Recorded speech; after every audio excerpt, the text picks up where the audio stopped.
Hi, today we are going to learn optimal substructure and memorization. So what is in dynamic programming, there is two terms important. First, the problem should be recursive substructure. As in the Fibonacci series, there was a problem f of n equal to f of n minus 1 plus f of n minus 2. And second is important, memorization. So memorization keep track of intermediate result to solve intermediate problems, to maximise the optimal solution. अभी last class में हमने ये देखा था कि हमने एक Fibonacci series लिया था और इसको रिड्यूस करने के लिए कि वो सब प्रॉब्लम्स को कॉल ना करे, तो हमने क्या कर लिया, एक डिक्शनरी ले लिया एम, जिसमें कंडीशन क्या लगाई थी कि अगर एफ ऑफ फिब एन आपने कॉल किया और उसकी वैल्यू नल है तभी आप उसके सब प्रॉब्लम को कॉल करोगे.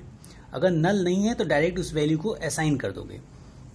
जैसे हमने अगर जब इसको मैंने सॉल्व कर लिया था और हमें फिब 2 मिल गया था 1, तो नेक्स्ट टाइम जब इसको फिब 2 हमने कॉल किया तो मैंने इसको सब प्रॉब्लम में 1 और 0 में नहीं डिवाइड किया. मैंने क्या किया, डायरेक्ट रिटर्न कर दिया m2 की वैल्यू, क्योंकि एफ ऑफ एन नल नहीं था. F of N M of N को 1 असाइन हो गया था, तो एम ऑफ एन जब नेक्स्ट टाइम फिब 2 कॉल हुआ तो डायरेक्ट वैल्यू यहाँ से रिटर्न हो गया. ठीक है, दैट इज मेमोराइजेशन. आपने मेमोराइज कर लिया कि आपको सब प्रॉब्लम का सोल्यूशन क्या था. So next is optimal substructure.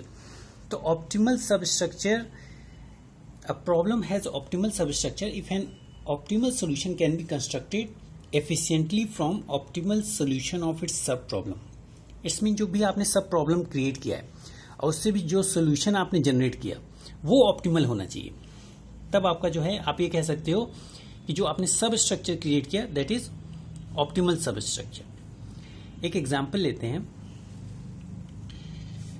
ये भी कह सकते हैं हम इसको एक जनरल टर्म में कि we can solve larger problems given the solution of its smaller problems. जो भी छोटे छोटे प्रॉब्लम के आप सॉल्यूशन से आप लार्ज प्रॉब्लम की सॉल्यूशन गेन कर सकते हैं. तो इसका एक एग्जांपल लेते हैं.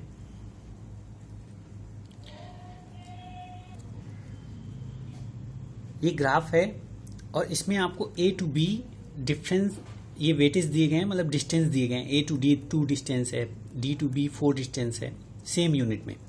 आपको फाइंड करना है ए टू बी मिनिमम डिस्टेंस किस पाथ से आएगा या शॉर्टेस्ट डिस्टेंस कौन सा होगा. तो इसके लिए हमने क्या किया, बॉटम अप अप्रोच यूज करते हैं कि हमने एज्यूम किया कि distance of B equal to 0, itself 0 है. अब डिस्टेंस ऑफ डी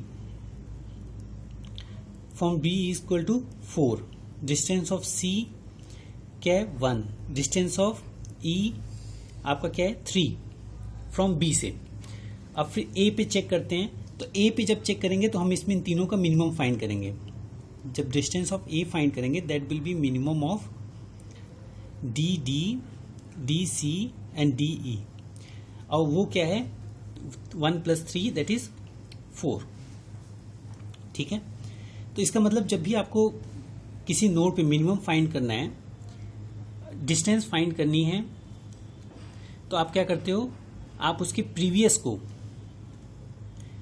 जितने भी हैं उस ऑफ एक्स के, उसकी मिनिमम वैल्यू आप लेते हो. तो ये जो आपका सोल्यूशन है, इट्स मीन हम आपको ए टू बी जो मिनिमम शॉर्टेस्ट डिस्टेंस है वो है क्या है 4, और दैट इज वाया सी. इसमें we have built an optimal solution using sub solution to the problem. हमने इनकी वैल्यू को मेमोराइज किया एक एरे में कि इसकी डिस्टेंस क्या है, और नेक्स्ट को उससे कंपैरिजन करके हमने ऑप्टिमल सॉल्यूशन फाइंड किया. तो ये हम this problem has optimal substructure.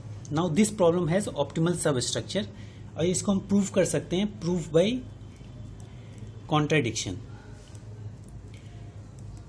और प्रूफ बाय इंडक्शन ऑल्सो. तो हम प्रूफ बाय कॉन्ट्राडिक्शन से हम प्रूव करेंगे. तो इसके लिए एल्गोरिथम हम एज्यूम करते हैं कि let D to distance of A to B optimal path. ठीक है, हमने ये एजम्पशन लिया, let A to B is optimal path.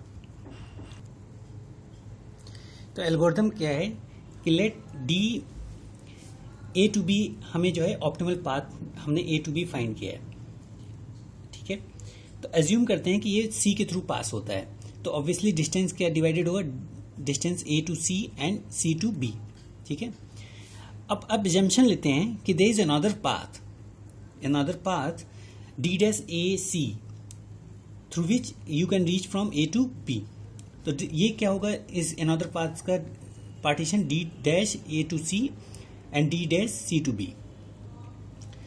तो इफ अब ये देखिए, अगर ये हमने कहा कि ये जो है नहीं है, ये आपका शॉर्टेस्ट है, if D dash A to C is less than D dash A C. So अगर न्यू जो पाथ है वो लेसर है ए सी से, तो इट्स मीन क्या हो गया, it's mean then D dash A to C plus D dash C B, D C B is less than distance of A C plus distance of C B. तो original से ये laser होगा, which is not true, क्योंकि हमें पता है कि ये D dash A to B जो है सी इज ऑप्टिमल पाथ है। So that's why it does not exist, and our solution D to prove by contradiction, our solution D to A B via C is optimal path. So this is the optimal substructure. कोई भी problem अगर optimal substructure होगा तभी आप उसका dynamic programming उसमें implement कर सकते हैं। Thank you.